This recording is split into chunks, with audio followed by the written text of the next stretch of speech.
It's good to be with you today again. And today I come to you with a new chapter in DAP 2020, which is the issue of leasing. I consider this as important because it enables the government, especially in high cost products, to amortize the cost of the product over a period of time. However, there are some problems in the use of this clause of leasing in defense products. The firstly is when we go into the global leasing issue, the OEM government's acceptance has to be there. And that becomes a problem at times to get foreign governments' acceptance, especially in areas which may be niche products and niche technology. Second is the restriction in use. Some foreign governments do put restriction in use of the particular product by the country leasing it. They're obviously concerned about losing their technology in case the product is lost, especially to a country which may not be so friendly. Therefore, using it in an Indian context of the line of actual control or the line of control would become a problem as well as in combat situations. Insurance is the third issue. While companies would be ready to insure it, but insuring a product in a combat zone area does impose heavy levy on the costs. The fourth issue is the maintenance. The maintenance does become a problem, especially when the wherewithal to maintain that particular lease asset is not available in-house in our military. Therefore, the maintenance would have to be levied on to the person who is to the company that is providing the product, that is the lessor. Now, the cost levied on the maintenance could be very heavy, and that makes the cost of the product over a period of time extremely high. So though the product is amortized, the cost of the product is amortized over a long period of time. If you consider maintenance, you consider insurance, you just may find that the cost of the product turns to be rather high when considered of a payout over a long period of time. The fourth issue is the operation of the product. Should own personnel be operating it, it would impose problems on availability of manpower plus to maintain to operate that particular product as the asset, as well as training of the manpower to be able to operate it. Should the company, that is the lessor's manpower, be operating in, obviously restriction comes out in places of combat zone or near combat zone. The return of the product also becomes a lie to determine what is the residual life of the product available and therefore what should be the cost. And this problem is imposed on the issues of the payout to the lessor, as well as the issue of how much of cost to be borne in case the product is damaged or it is used beyond the stipulated period as per the understanding. I will deal with the subject in two sessions, and you will hear me talking about this in parts and pieces as we get along in these slides. In session 1, I will cover the important consideration and clauses in the lease. The aim of leasing, it involves the financing of the equipment or the platform to possess and operate without owning. Therefore, the initial cost of procurement, which may be high, is amortized through rental over a long period of time or the laid down period of time. Both new and unused or previously used equipment could be procured under lease. There could be two subcategories: leasing Indian, where the lessor is an Indian entity and remains the owner of the asset, which is the preferred category. Lease Global is from a foreign entity. Now, why is it necessary? Why don't we just buy it? There may be procurement time constraints. You're aware of the time it takes to procure a particular product under the DAP 2020. Therefore, with lease, you can short circuit it, get the product, use it, and pay over a period of time. Requirement may only be for a specific period or a lesser amount of period, whereas the life of the asset is far longer. So there is no point in paying for it totally and then leaving it idle. The small number may not justify the high maintenance oblique infrastructure cost. Should you procure it, the maintenance is yours. The infrastructure has to be built up. And if there are a small number of items only for it, it is not going to justify the cost overlay for such a matter. Also, like in the MQ9, you could gain experience in operational exploitations before taking a decision for outright procurement. In the MQ9 case from General Atomic, 3 were procured by Navy, though the reconnaissance version. Experience has been gained and there is the ongoing talk of procurement of 30 more.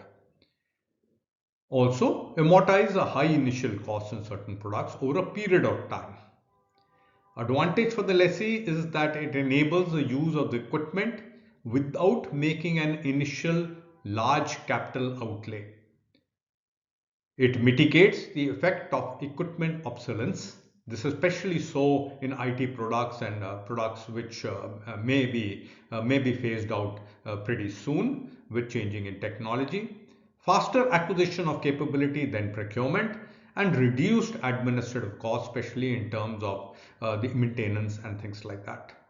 For the lessor, who may just be having the equipment in his warehouse, it provides a way to offset the benefits of the equipment depreciation lying in his warehouse for better returns on capital. And this is against an assured government contract. Therefore, irrespective of whatever happens, the money will come to him in the periodicity that has been laid down.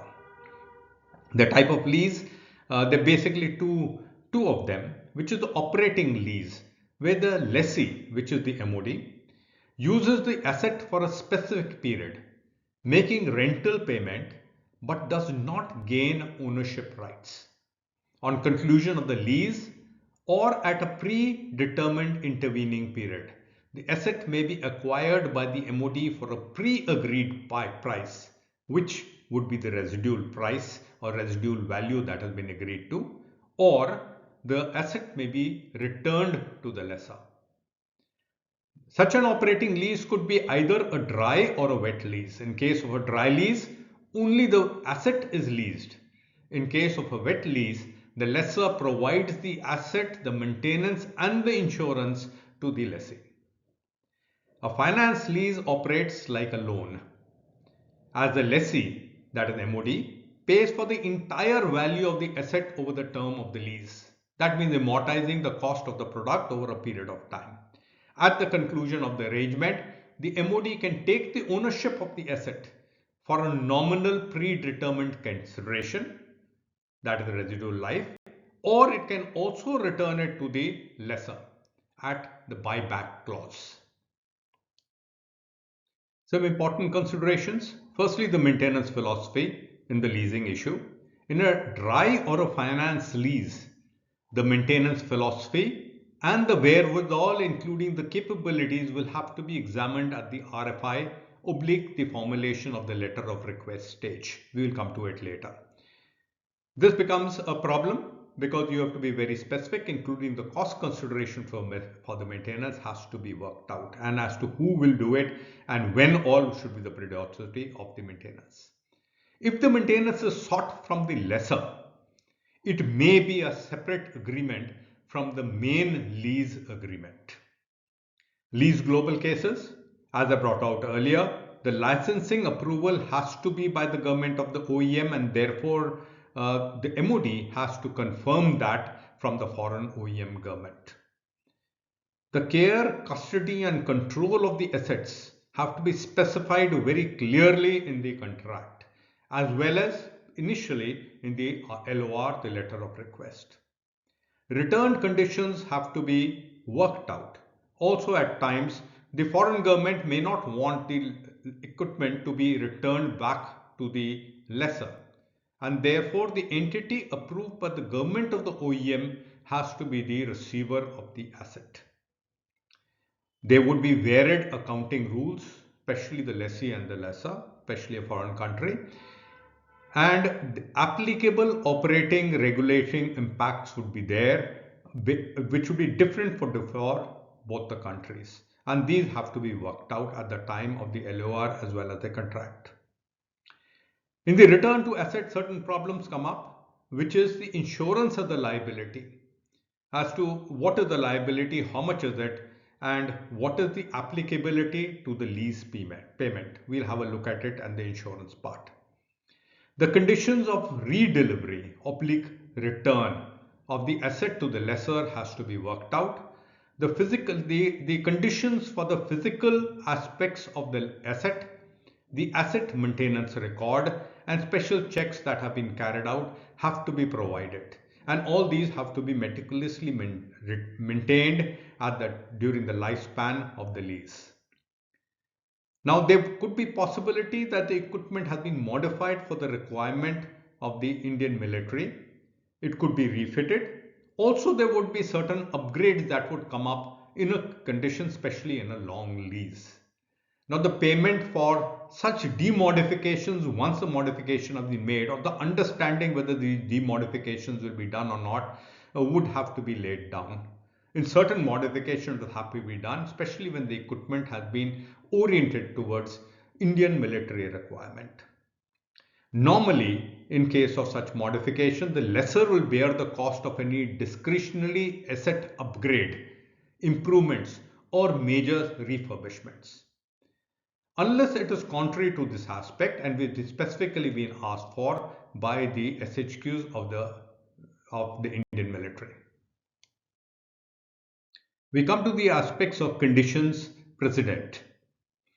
The condition precedent to deliver under the lease agreement are preconditions which have to be satisfied before the party is obliged to proceed with either the delivery or the acceptance of the delivery, and the lease term commences. Now, this is very important. It is applicable both to the lessor as well as to the lessee. Certain conditions which have to be satisfied. Even if one party, any one of the party, fails to meet the condition precedent, the non-defaulting party is entitled not to proceed with the delivery or the acceptance. The lessor with the delivery and the lessee with the acceptance of the delivery. Alternatively, there could be a possibility of a waiver or a deferral of the relevant conditions precedent till certain conditions are satisfied and the delivery can be made and the delivery accepted. Examples are there, which is the payments like the security deposit or the commitment fee which the lessee has to give to the lessor to take the product out of the market. The first rent, the first installment of rent that is there. Provision and creation of letters of guarantee that are required from the government concerned. Credit or credit enhancement instruments in place. The insurance certificate and the letter of undertaking. The insurance certificate provided by the lessee to the lessor. Receipt of key documents like the deregistration, the power of attorney, the proof of legal capacity to enter into lease with supporting legal opinion. Board approval resolutions have to be provided by the lessor. No total loss of equipment when the equipment is being returned. If it is so, then whatever understanding has been laid down in the contract, that has to be followed before the issue can be the lease agreement, the lease term can be terminated. Lessee has to be satisfied with the inspection of the equipment and documents, and this has to be within an agreed time frame. Also, the delivery condition has to be as per the laid down stipulations as to what the condition, especially of a used item, is. I had mentioned the issue of insurance becoming a problem in going ahead with leasing. The responsibility to insure a lease asset is that of the lessee. Wherever the lessor can obtain the insurance, same can be explored by our MOD. There are two types of insurance, the hull insurance and the liability insurance. The hull insurance is the main equipment insurance and it covers the full value of the lessor's asset. It could be because of physical damage to it or its total loss, like what has happened to one of the MQ-9 which has been lost in an accident. Liability insurance covers for the general legal liability including third party, personal and property, both. Now, there are certain non-insurable assets and lesser indemnity also. Now, not all equipment in use by military is insured by the insurance companies. Therefore, all lease equipment of such sort which cannot be insured is brought on charge by SHQ before the first use. Loss/damage to the equipment during its use is written off as per the existing procedure. Cost of write-off reimbursed to lessor as per the conditions laid down in the lease contract. Liability during its use is that of the lessee, that is the MOD. Third-party claims to personal/property are disposed of as per rules including ex gratia payment. And most importantly, the insurance policy will not be voided by any act of negligence. A large volume of accidents do happen and they could be because of negligence, so they cannot be voided. Special provisions are there. Both the lessor and the lessee are named as insured. It covers death, bodily damage, operator as well as third party, property damage including to the asset. The territorial provisions are also included as to where all areas is the asset allowed to be operated in. And these areas only the insurance would cover. The payment terms is an important consideration in the lease. The first is the issue of the commitment fees. It is actually the fees that is paid by the lessee, which is the MOD, to the lessor. And this is basically for the lessor to take the asset off the market. And the advance payment may be as much as 15%, or there could be an increased rate of initial payment as per the agreed issue. The payment schedule is agreed to during the contract negotiating committee before the contract is drawn out. The payment periodicity may be quarterly, 6-monthly or annual. Normally payments are done after the initial period. Say it is quarterly, so after the 3 months of the first quarter are over, the first quarter payment will be done in the 4th month of the lease. There could be special provisions in which advance payment is made for that particular quarter, or a 6-month or an annual advance, and this is negotiated depending on what the contractual arrangements come. The graded penalties that are being put, especially which are graded penalties which are linked to performance metrics. Possibly the performance goes down, and therefore certain penalties would be levied on the lessor for partial/full default of the lease agreement. Various options are there: advance percentage, staged payments, payments at end of agreed periodicity, payment after the asset has been utilized fully as per agreed performance metrics. And these have to be defined in the statement of case before taking the acceptance of necessity, as also put into the contract. We come to the end of session 1. As I said, leasing has imponderables, hurdles in its way, but it will allow certain assets to come in, especially which are high technology, low volume, and the cost amortized over a long period. Certain issues regarding the payment, the insurance, etc., like I pointed out right at the inception stage, have to be sorted out.